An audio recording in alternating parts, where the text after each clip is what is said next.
안녕하세요. 리플 XRP 초격차입니다. 2026년 8월 29일 오전 6시를 지나고 있습니다. 지금 미국 이제 잭슨홀에서는 잭슨홀 심포지엄 이제 세계 은행 중앙은행 총재들이 와서 심포지엄을 합니다. 여기서 핵심은 이제 당연히 미국 연준 의장인 케빈 호시의 발언이겠죠. 그래서 어제 케빈 호시가 발언을 했습니다. 파월 의장처럼 구체적인 그런 건 안 했지만은 두리뭉실하게 얘기했는데 핵심은 미국 경제 단단하다, 물가 올라간다. 그래서 결론은 금리를 올려야 되겠다, 물가 지표를 보고 이렇게 발언을 했습니다. 그 이후 9월 17일 있을 FOMC 회의에서 금리 동결이 어제까지 한 65%였는데 그게 한 40%로 낮아지고 금리를 인상해야 되겠다. 그 가능성이 전일 한 34%에서 55%로 올라갔습니다. 그래서 돈의 가치가 올라가는 것이죠. 법정화폐의 가치. 그러면 위험자산, 회피자산인 코인, XRP, 비트코인의 가치는 당연히 떨어질 수밖에 없는, 즉 하락할 수밖에 없는 그런 걸로 연결됩니다. 그래서 떨어졌다, 이렇게 설명을 드릴 수 있습니다. 그럼에도 불구하고 우리가 잘 봐야 되는 것은 이제 최근의 가격 흐름, 지금 떨어진 것이 아니고 최근 8월 19일에서 XRP는 원화 1,400원에서 2,000원까지 2,300원까지 급등 후 조정이니까 그냥 이제 소위 말해서 얼마든지 이 정도는 조정이 가능한 거다라는 겁니다. 근데 리플 투자자 입장에서 볼 때는 좋은 것이죠. 무엇이 좋냐, 저점에서 좀 끌어올려졌기 때문에 조정은 되지만은, 그러니까 지금 최근에 매수한 사람 입장에서는 2,300원에 들어간 사람 입장에서는 괴롭지만은 장기 투자한 사람 입장에서는 그럴 수도 있지라고 볼 수 있다는 겁니다. 일단 그런 것이고, 차트적인 측면에서도 지금은 4시간에서 거래량 가중 100선을 지지를 일단 하고 있다. 그래서 좀 더 지켜봐야 된다라는 거고, 이제 그러면은 9월달 FOMC 회의까지 이제 9월 17일이니까 한국 시간 아직 이제 18일, 20일 정도 남았죠. 그러면 9월 10일인가 11일에 CPI 물가 지표가 발표가 됩니다. 단기적으로는 그런 것들이 물가가 지표에 따라서 금리가 결정이 되겠죠. 그러니까 만약에 CPI 물가 지표가 예상치보다 상회한다, 물가가 높게 나온다, 그러면은 금리 인상 무게를 더 두겠죠. 그러면은 17일에 금리 인상을 단행을 할 수 있습니다. 그러면은 위험 회피 자산인 XRP 가격은 추가적인 조정이 있을 수 있다. 그거는 좀 더 지켜봐야 되겠다, 이렇게 보시면 되겠습니다. 저도 오늘 또 제가 이제 오늘 좀 늦게 일어났는데 4시 반 정도 일어났습니다. 제가 매일 6년 동안 이 시간대에 일어나서 한다고 말씀을 드렸고, 일어나서 분석 후 네이버 텔레그램 회원 영상을 만들고 지표를 만들고, 그리고 이제 유튜브는 제가 이제 집에서 PC로 하도 충분히 할 수 있는데, 그것보다는 이렇게 말로 하고 이 화면으로 보는 것들이 훨씬 더 전달력이 좋은지, 일단 조회수가 훨씬 더 잘 나옵니다. 그래서 이런 형태로 하고 있다라고 말씀을 드립니다. 결국 투자라는 것은 이렇게 반복적으로 한 방향을 보느냐 안 보느냐, 그게 엄청 중요한 것 같습니다. 제가 어제 오랜만에 이제 이 투자 모임 톡방에 제가 운영하는 것은 아니고, 저는 이제 XRP 톡방을 운영하고 있습니다.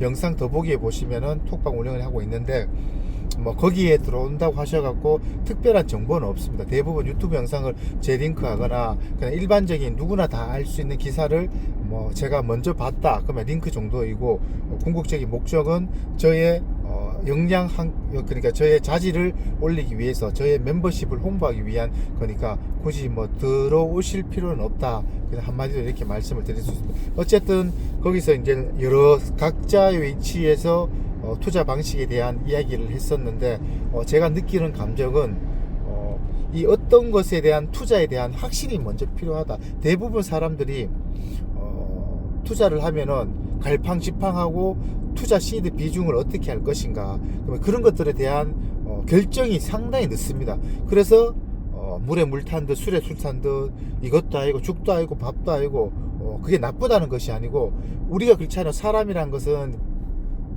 어떤 확실한 결정을 하면은 내가 저 사람과 결혼을 해야 되겠다, 그러면은 죽자 살자 따라다녀서 결혼을 하자. 남자 입장에서 보면은 마찬가지로 집을 무조건 사야 되겠다. 그러면 풀 대출해서 집을 장만하잖아. 예를 들어서 그런 것처럼. 그리고 직장에서 나는 열심히 해서 승진을 해야 되겠다. 그러면은 되든 안 되든 죽기 살기로 하잖아요. 이게 마찬가지로 투자도 어떤 타켓을 정해지면은 거기에서 공부를 진짜 미친 듯이 해갖고 죽을 각오로 해도 이것이 나의 인생의 마지막이다 하면서 해야 되는데, 그 결정이 굉장히 갈팡질팡 한다는 겁니다. 보수적으로.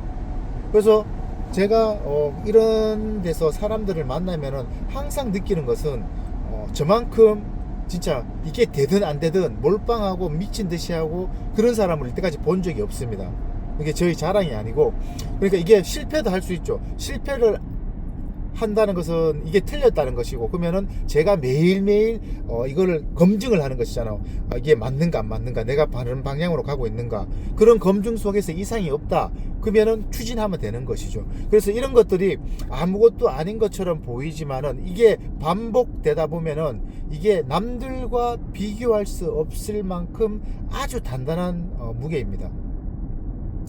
그리고 이 사람들 앞에서 내가 어떤 것에 대한 주제에 대한 설명을 할 때 가장 좋은 것은 사람들을 설득을 하는 것이죠. 주구장창 어려운 용어를 써가면서 그런 것도 중요할 수도 있겠지만은, 그것보다는 우리가 보편적인 단어로 이해할 수 있는 설득력이 가장 중요하다. 그래서 제 영상에서 항상 말씀을 드리는 것이 돈의 가치가 떨어진다. 한국의 M2 통화는 연평균 11에서 14% 떨어진다. 그리고 미국 달러는 8% 떨어진다. 그래서 법정 가폐 하락, 미국 부채는 40조 달러다. 미국은 부채를 갚을 수가 없다. 그래서 돈의 가치를 떨어뜨리면서 AI 대전화로 분모, 경제를 성장시킨다. 그리고 채권, 40조 달러를 채권을 계속 찍어내는데 그 채권의 사줄 주체가 점점 적어지고 있다.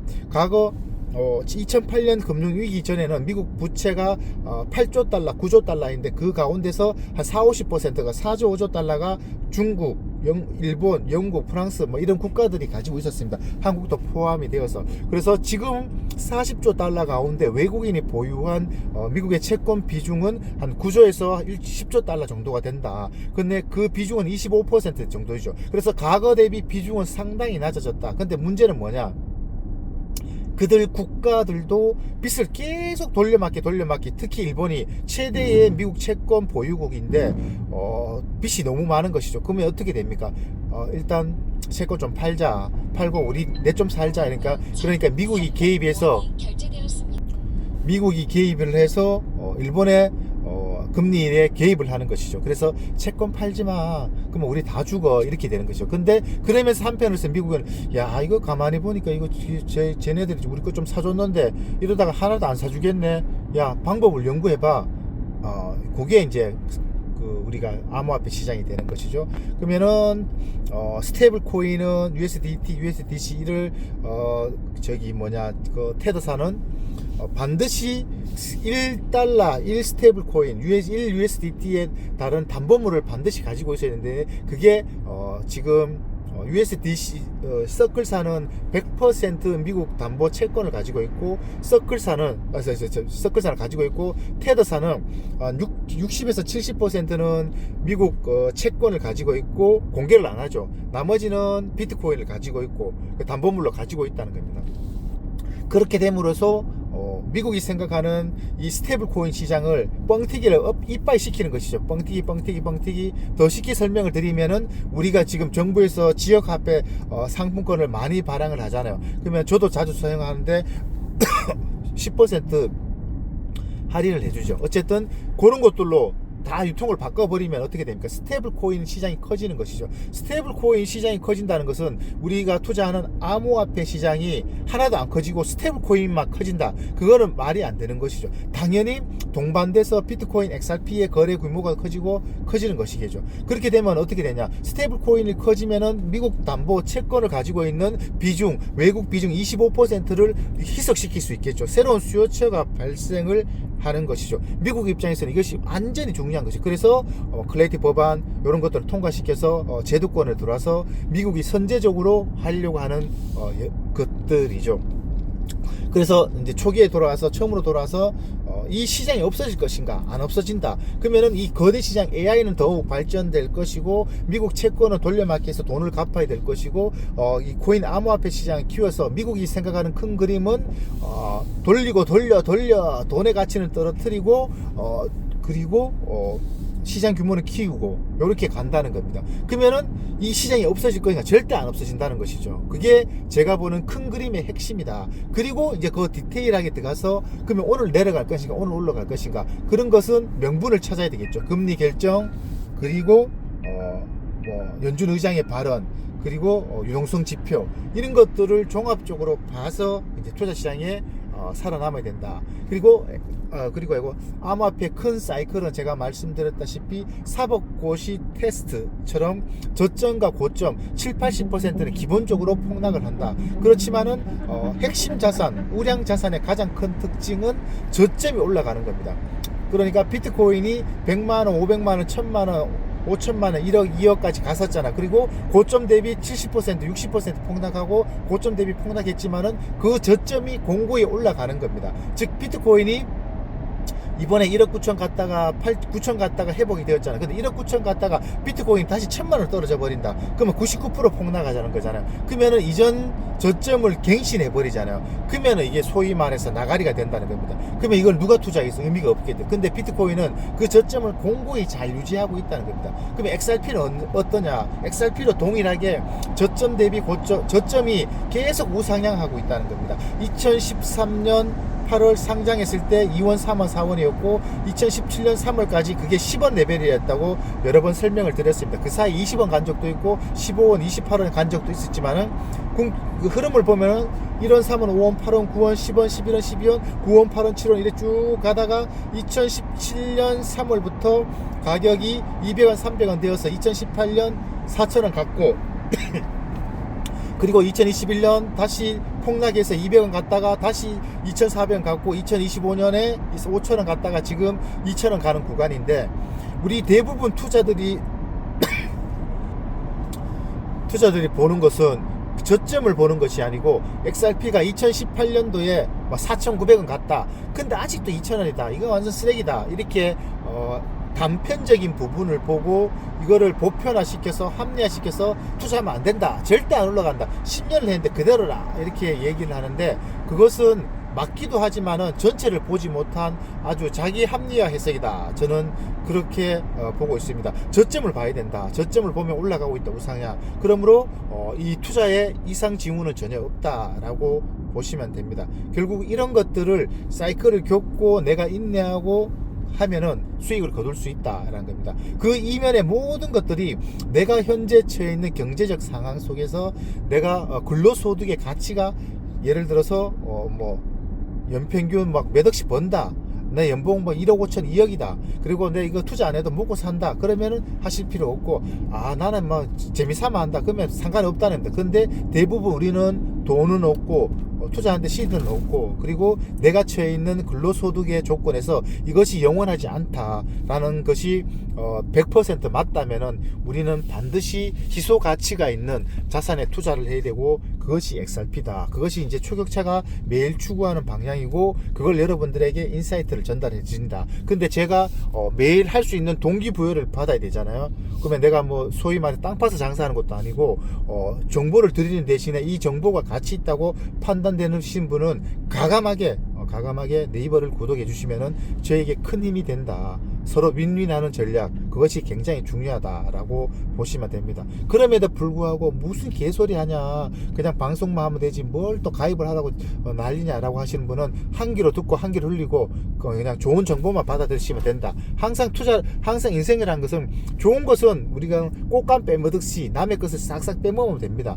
그런데 굳이 표현할 필요가 없죠. 오버하지 마라, 네가 뭐라고 이렇게 할 필요 없고, 감사합니다 하고 예의하고 가입을 안 하면 되는 겁니다. 그래서 제가 제 풀에 지쳐갖고 가입도 안 하고 안 할란다 그러면 방송을 안 하는 것이고, 그럼에도 계속 한다 하면은 유튜브 제가 이제 조회수 이제 조금 나오기 시작하는데, 조회 나오면 이게 한 5,000원 3,000원 이렇게 이제 수익이 생깁니다. 그러면 한 달 하면은 소위 말해서 소일품거리는 되겠죠. 그렇게 성장해 나가는 거고, 궁극적으로 제가 추구하는 방향은 앞으로 21세기에 앞으로 우리의 세상에서는 이 플랫폼, 정보를 전달할 수 있는 이것을 저의 말과 의사와 이 설득력으로 사람들이 볼 수 있는 그런 것들이 소위 말하면은 지금 보이는 앞에 있는 건물주 같은 역할이 된다. 그래서 이것은 반드시 추구해야 될 방향이다. 이렇게 보시면 되겠습니다. 오늘도 들어주셔서 감사합니다. 구독, 좋아요. 좋아요는 돈이 안 드니까 좋아요 좀 눌러주시기 바랍니다. 그래야 다른 분들이 좋아요를 많이 누르면은 다른 분들이 알고리즘이 떠서 제 영상을 볼 수 있습니다. 감사합니다. 편안한 주말 되십시오.